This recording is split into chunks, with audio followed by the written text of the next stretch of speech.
Sa ilalim ng matatag na pamumuno ni Police Brigadier General Nestor C. Babagay Jr., Regional Director ng Police Regional Office 5, patuloy na pinaigting ang kampanya laban sa kriminalidad upang matiyak ang pagmatagalang kapayapaan, kaayusan at seguridad sa buong rehiyon ng Bicol.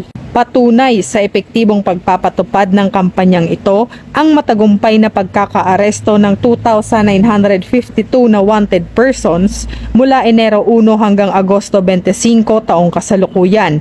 Ang mga naaresto ay may kinakaharap na kaso mula sa iba't ibang antas mula national, regional, provincial, city hanggang municipal level. Ang tagumpay na ito ay resulta ng walang humpay na manhunt operations, mas pinahusay na mga diskarte sa investigasyon at dedikadong paglilingkod ng ating kapulisan na naging susi sa mabilisang pagkilala, pagsubaybay at pagdakip sa mga kriminal upang masigurong haharap sila sa batas. Kasabay ng mga operasyong ito, mas pinalakas din ng Police Regional Office 5 ang police visibility sa buong rehiyon.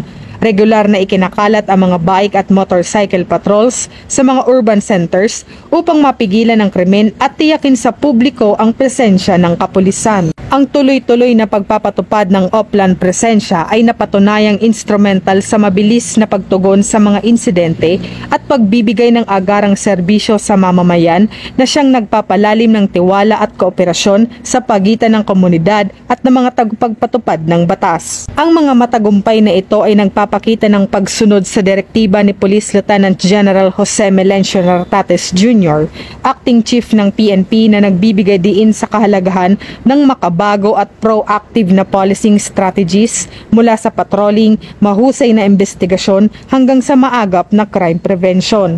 Sa nagpapatuloy na inisyatiba ng Police Regional Office 5, muling pinagtitibay ang kanilang matibay na pangakong ihatid ang hustisya, protektahan ang mga komunidad at itaguyod ang isang mas ligtas at mapayapang Bicol Region alinsunod sa pambansang mandato. Mula dito sa Legazpi City, Albay, ako ang inyong PNN correspondent, Patrolwoman Vanessa Sol, alagad ng batas, tagataguyod ng Balitang Pulis.